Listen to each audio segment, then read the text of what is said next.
Hello again, my friends. I'm Jalal. I'm going to share a few more thoughts as I do another beginner 5-minute session with the CardioSense Trainer.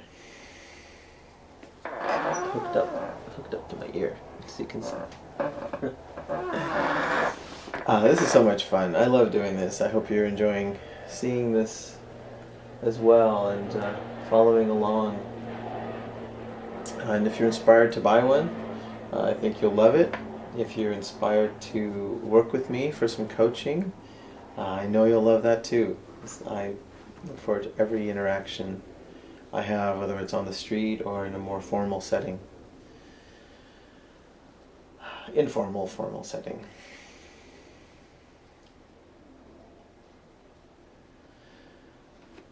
So one of the things that became very clear to me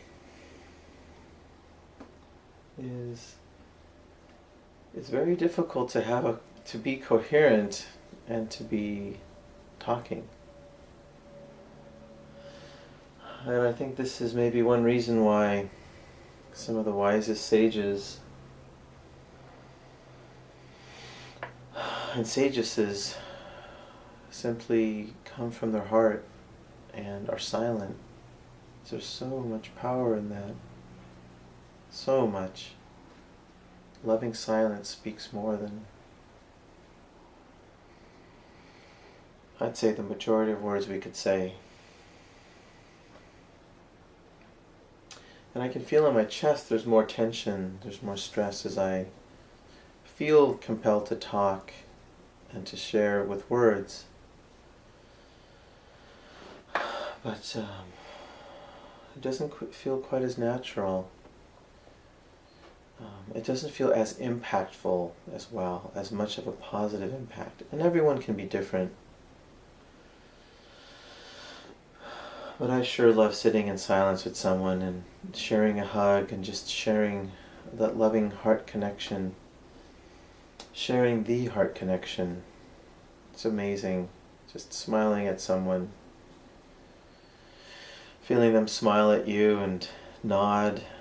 To have a hug. I love to give strangers hugs when they're when they're open to it. And from the heart side especially, where you're hugging them over their left shoulder and they're on your left shoulder, that's the heart connection side. So the sensor is also sensitive to movement, so that's something else that's not ideal. I would like if it was better shielded. But if you're still, or mostly still, it does a great job. And the first step, I believe, really is to get coherent, to get at least into the 90s, and to be able to sustain that by not speaking, or just breathing and finding your ideal breath pacing, but hopefully something close to the rhythm that they recommend here. And see how coherent you can get. See what it feels like. See what happens with thinking, or with thoughts, or with feelings. Because I've done sessions with friends who, and even myself, where as you start to get more coherent, there are sometimes emotional releases that happen. Which is, I think, why breath work is so powerful.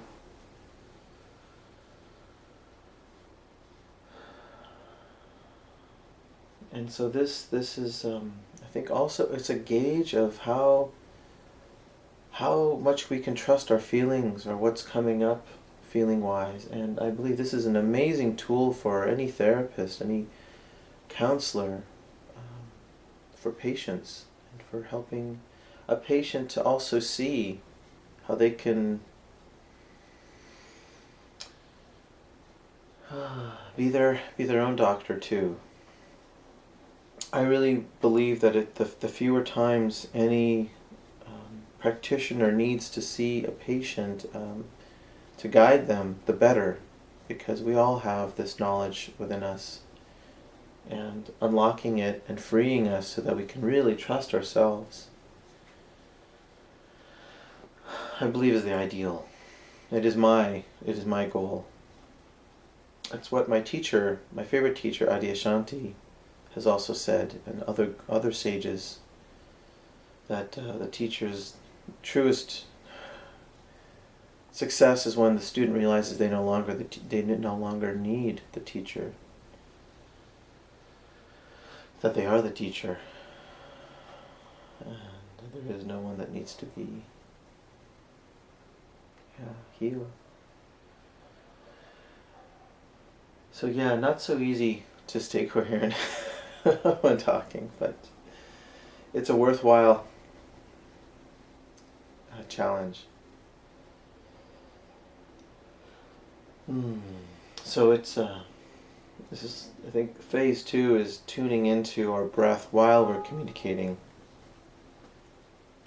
Didn't do such a good job this time, but for demonstration as well as to remind me that having to talk all the time is not necessarily where it's at.